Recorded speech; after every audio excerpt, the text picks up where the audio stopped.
کہ نبی کریم صلی اللہ علیہ وآلہ وسلم کسی جنازے میں تھے اور قبر کی تیاری میں بھی دیر تھی، تو جیسے سب انتظار میں بیٹھ جاتے ہیں تو نبی پاک صلی اللہ علیہ وسلم نیچے بیٹھ گئے. آپ کے ہاتھ میں ایک چھڑی تھی اور آپ زمین میں جیسے آدمی کچھ سوچ رہا ہوتا ہے تو ساتھ ساتھ ایسے تو پھر آپ نے اس موقع پر ایک بات ارشاد فرمائی. پھر آپ نے دونوں کیفیتوں کو الگ الگ بتایا. آپ نے فرمایا جب مومن کی روح نکلتی ہے تو فرشتے آتے ہیں، ملک الموت جنت سے کفن لے کے آتے ہیں، اور وہ جیسے میں نے پہلے بھی عرض کیا کہ وہ آ کے فرشتے سارے اپنی اپنی ڈیوٹیاں لگ جاتی ہیں، اور پھر وہ اس کے کان میں آ کے کہتا ہے ایتھا النفس الطیبہ، اے پاکیزہ روح نکلو، اخرجی الی مغفرۃ من اللہ ورضوان، سبحان اللہ کی مغفرت اور اللہ کی خوشنودی کی طرف نکلو.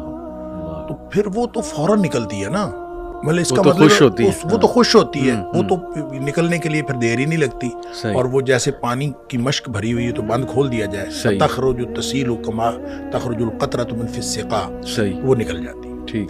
تو دوسرا جو ہے جب وہ مومن کے علاوہ کافر اور منافق کی موت کے لیے جب فرشتے آتے ہیں تو نبی کریم صلی اللہ علیہ وسلم نے فرمایا وہ جہنم سے بدبودار کفن لے کے آتے ہیں.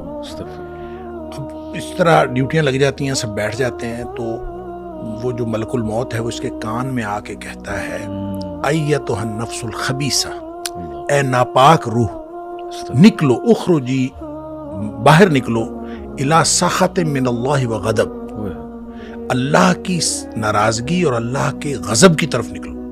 اللہ کی ناراضگی اور اللہ کا غضب تیرا انتظار کر رہا ہے. آپ اندازہ کریں جس کو یہ کہا جائے اور ادھر دنیا میں پڑے ہوئے اس کو یہ خبر مل جائے کہ اللہ کی ناراضگی اور اللہ کا غصہ میرا انتظار کر رہا ہے، تو وہ کیوں نکلے گی؟ جی ہاں. پھر نبی پاک صلی اللہ علیہ وسلم فرمایا فتفرق فی جسدہ، وہ پھر جسم کے اندر چھپتی پھرتی ہے، کبھی ادھر جاتی کبھی ادھر. اس کا مطلب ہے ایک اینٹیٹی ہے نا، بالکل روح ایک چیز ہے، اس کی بھی ایک پوری سمجھ ہے. ہاں جی، وہ بھاگتی پھرتی ہے. فتفرق فی جسدہ، جسم کے اندر بھاگتی پھرتی ہے، باہر نہیں نکلتی. تو پھر فرشتے جو ہیں وہ فینزعہ، وہ پھر اس کو کھینچ کر نکالتے ہیں. اللہ اکبر. اور پھر اس کی جو نبی پاک صلی اللہ علیہ وسلم نے مثال بیان فرمائی، کما ینزع الصفود من الصوف المبلول، جس طرح سے گیلی اون ہو اور اس کے اندر گرم سلائی لوہے کی رکھ دی جائے اور پھر اس کو کھینچا جائے ایک طرف، ظاہر روئی وہ اون جو چمٹ جائے گی، تو اس کو ایک طرف سے کھینچیں گے تو وہ تو تار تار ہو جائے گی. فرمایا اس طرح فرشتے جو ہے اس کی جان نکالتے ہیں. قرآن کہتا ہے وَالنَّازِعَاتِ غَرْقًا، ڈوب کر کھینچ لینے والے فرشتوں کی قسم، سبحان اللہ. وَالنَّاشِطَاتِ نَشْطًا، اور بند کھول دینے والے فرشتوں کی قسم.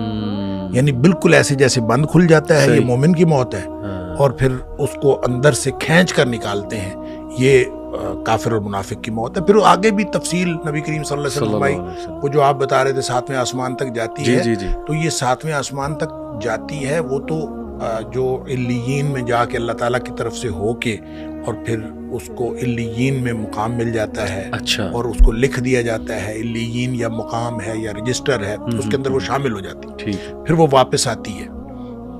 اسی طرح جب منافق کی اور کافر کی روح جاتی ہے تو اس کو بھی فرشتے پکڑ کے لے جاتے آسمان کی طرف ہی ہیں، لیکن آسمان کے دروازے ہی نہیں کھولے جاتے. اچھا، اس حدیث میں یہ بھی تفصیل ہے کہ ظاہر ہے جب مومن کی موت جنت کے خوشبودار کفن میں ڈالی جاتی ہے تو ہر طرف خوشبو پھیل جاتی ہے.